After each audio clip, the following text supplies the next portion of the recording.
Hello ladies and gentlemen, welcome to Memory Dump, the semi-regular show where I essentially dump my thoughts on various gaming-related topics in hopes of generating, some kind of discussion. It's basically my ranting vlog sort of series.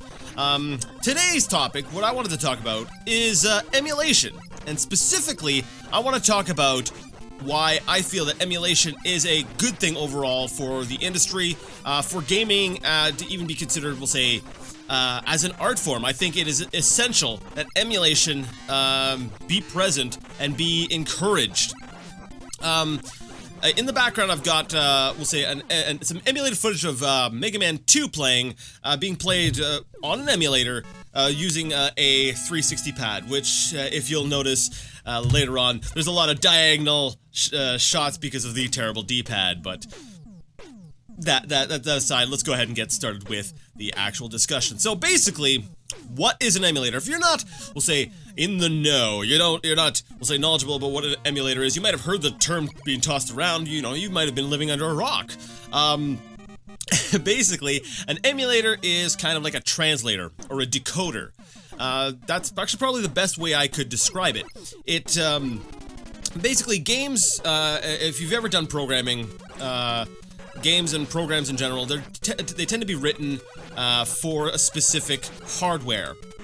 And so that code is compatible with that hardware. But the thing is, code from one one machine will not work on another machine. That's why, you always hear stuff about ports, and sometimes ports are not done well on certain games and such because they have to literally recode things to work properly on various machines. Now, there are advancements with various software systems to we'll say, lessen that impact and lessen the rewriting process. A lot of engines now are designed in such a way that you can, export to several different platforms. But basically, what an emulator does is it allows one machine to understand the code that is written for another machine. In the example, in the video that I've got playing in the background, we have Mega Man 2 that was originally released on the Nintendo Entertainment System back in the 80s. But here it is running on my, my Core i7 laptop sitting here, and it's playing just fine. That is done through emulation. Basically, it's acting as a translator or a decoder. I think translating a language is probably the best comparison you can make. It's like taking a book, or we'll say a movie or something, and translating it into a different language. You get that experience that movie, that media in a different language.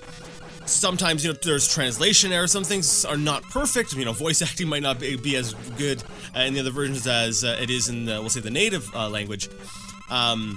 But ultimately, you get that experience, and that's kind of how emulation is. It's not always perfect, but it allows you to carry that experience on from one platform to the next. Now, some people will go ahead and say, well, Jason, that means that, it makes things a lot easier to pirate. You don't even need to have the right system. A lot of systems had, we'll say, DRM measures within them. They had, we'll say, protection measures to prevent people from just, copying the games. This circumvents them. This is piracy. And you know what? A lot of times, emulation is associated with piracy because a lot of people who emulate these games, they just go ahead and download the games. Like, for example, like Mega Man 2, I chose specifically to go ahead and download because I feel like of all the games, it's the one that I've got, we'll say, the moral high ground to actually go ahead and emulate here. As I own it on the GameCube Anniversary Collection. I own it on the original Xbox Anniversary Collection. I own it on my 3DS. I have it on my Wii U, and I own the original cartridge. So I figured, you know what? If anyone's gonna go ahead and say anything, shake their finger at me about piracy, well, come on. I don't think Capcom has lost any money from me. But basically, actually, even these examples, this is an example of emulation. Because the game was originally written for the NES, but it's playing on my 3DS. So, wait a second. If piracy is the one argument against emulation, the fact that companies themselves can use emulation and continue selling their product years later, isn't that kind of isn't that a pretty good argument for emulation? Basically, emulation gives games a new life. It extends their lifespan so that they can be enjoyed years down the road. Now, like this whole thing came up to me. The whole topic came to me because I've gone all these years without playing the Metal Gear series, and not too long ago I said, you know, I did some research and I discovered that on the PlayStation 3, if I could pretty much, I think if not all, almost every Metal Gear game is available to play on the PS3. So I said, you know what? And Metal Gear Solid 4 being a PS3 exclusive, I said, well, if I want to play Metal Gear, I'm going to need to get myself a PS3.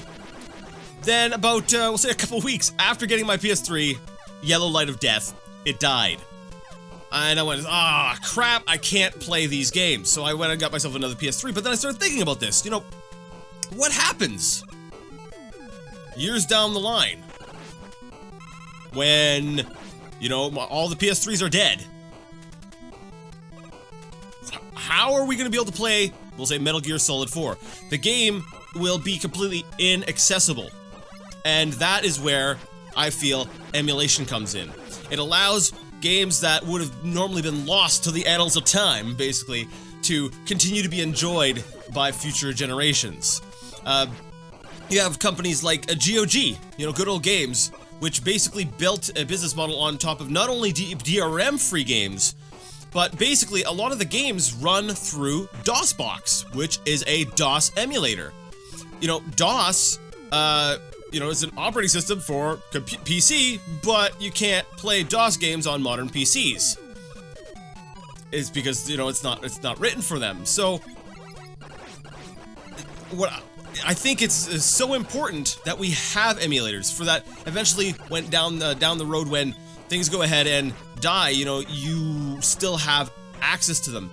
Now, the reason why I specifically decided, because there was a few other games that I was worried that I would never be able to play, but the reason why I focused on Metal Gear Solid is that, you know, some people could say, well, the companies can go ahead and just, you know, re-release HD versions.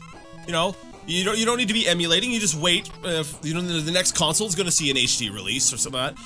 And I'm wondering, well, do we really want to rely on the companies to re-release and recharge us for games that we've already purchased? Well, yes, Jason, it was for a system you already had. Yeah, well, guess what? Konami's not making games anymore. You're not gonna get a release. So, I think Metal Gear Solid 4 actually is a perfect example of a game that, we'll say, 20 years down the line, nobody's gonna be able to play. Unless they're like me and collect everything, every console. I still have my Atari 2600 games, my NES, I've got my Dreamcast, I've got all of my consoles and handhelds that I have ever had. We'll say I'm a collector. So the idea of having my hardware die on me, though, it makes me sad. It scares me. Now another benefit, though, of emulation, and this is, like I said, this is something companies can use, is putting enhancements into the game. A lot of old games had, not Mega Man 2. Mega Man 2 was actually pretty good. If you notice any graphical glitches, that's because I was recording at 30 frames per second and the NES was playing it at 60 frames per second. So you're missing half the frame data, and if there's flashing, it looks weird on the screen. But anyways, enhancements such as, you know, save states. You know, a lot of these older games are, we'll say, not so forgiving. And the fact that you can go ahead and, you know, sort of save your place anywhere, should things get too frustrating, can allow, we'll say, a new generation of gamers to get into these classics without feeling so frustrated. You know, I could just say, get good, noob, but you know what? I'm gonna understand that not everybody came from the same, we'll say, punishing generation as I did on the NES and DOS. But other enhancements such as, I remember playing, I played Star Fox on the original SNES. And that game ran like crap. The frame rate was terrible. And I remember playing it on an emulator, and it was smooth as butter. And this goes back to what we were saying about things being imperfect on emulation. It takes a lot of work and a lot of horsepower to get an emulator working just right. So, you know, but it also, if you think about it, it could be seen as an enhancement. I actually found Star Fox was a lot more playable emulated than it was on the original console, despite the fact that, actually, no, not despite any facts. Yeah, it just played better. It did go a little bit fast at times, but, you know, that's something that you can throttle. Those are nice little, we'll say, quality of life things that can be brought on by emulators. But basically, ultimately, my point is that emulation, we should be separating it from piracy. It's not synonymous with piracy. It is maybe a venue that people can use to pirate these games. Like, we'll say that's sort of a gray area. You can use emulation to preserve games, but then what about games that are still being sold? Because, you know, companies can go ahead and sell their games, like Mega Man 2. Is it right for me to emulate Mega Man 2 on my PC? Even though I own all these games, if, let's say, the Mega Man Legacy Collection, for example, is available on, I think it's on PC, isn't it? Yes, I think so. You know, is that right of me to be able to go ahead and emulate this? Well, that I guess you could see that as a legal gray area. Morally, I don't think there's any problem.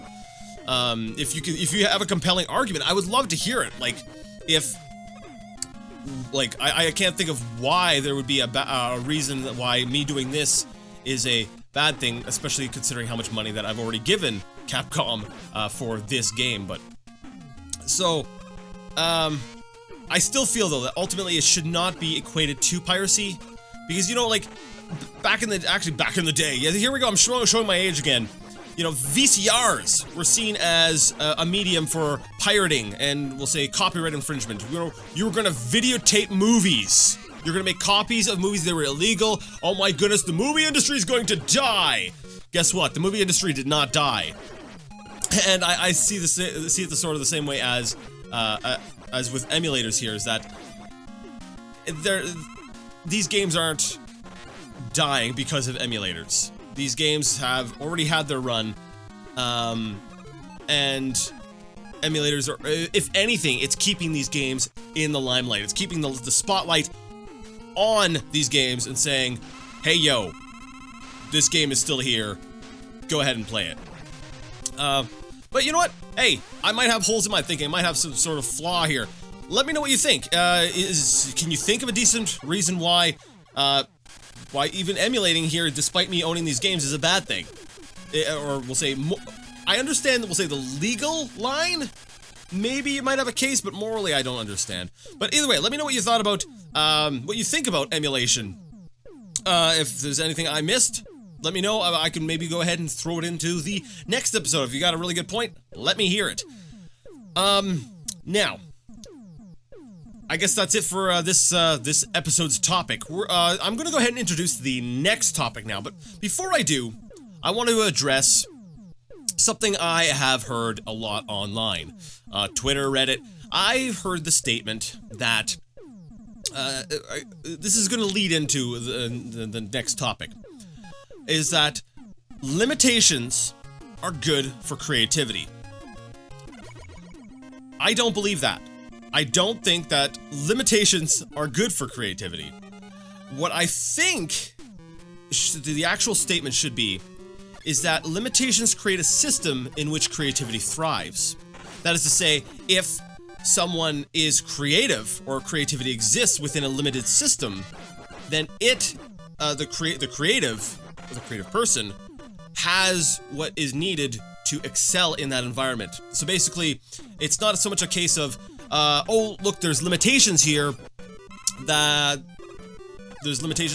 so therefore, this is going to be good and sort of create creativity. I think this is the more correct statement, if we're gonna, we'll say, boil it down to what it's actually saying, is that given a limited situation, those who are creative will know how to overcome it. So it's not so much that it creates creativity, it's more so of a test as to how you can weed out who is creative and who is not.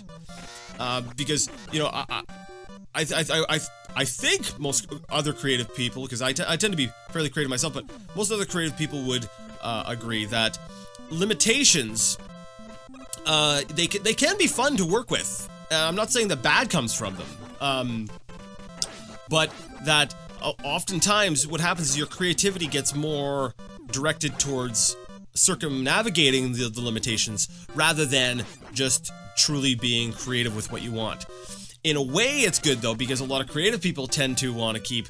So maybe this is where the statement is originally sort of intended for, is that creative people tend to want to sort of keep going. If their imagination is going wild, limitations keep them grounded and give them, we'll say criteria to work within. Because sometimes we can go nuts. We want to toss everything in the kitchen sink into, we'll say, our game or our song or whatever like that. And by imposing, we'll say, limitations, you can kind of put the leash on the creative person.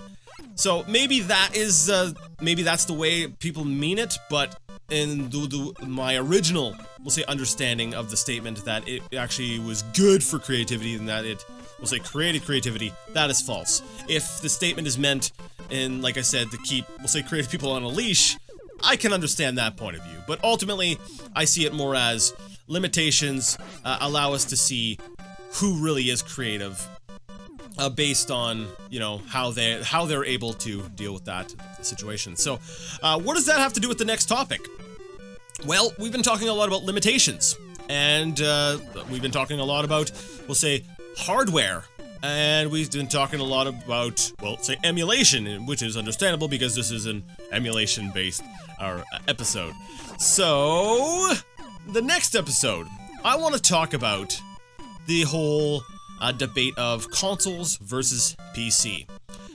This is not going to be some PC Master Race rant or saying that consoles are better. In fact, honestly, I'm undecided at this point. I want to take, we'll say, a balanced look at both sides and try to maybe examine really what is the best, or if there really is a best, because we have people who, oh my goodness, it's like console wars, you know, we got the PC people just bashing, oh, look at this stupid console peasants, and you have the console people, oh, look, the elitist jerks on the PC side, and you know what, they're both kind of right about each other.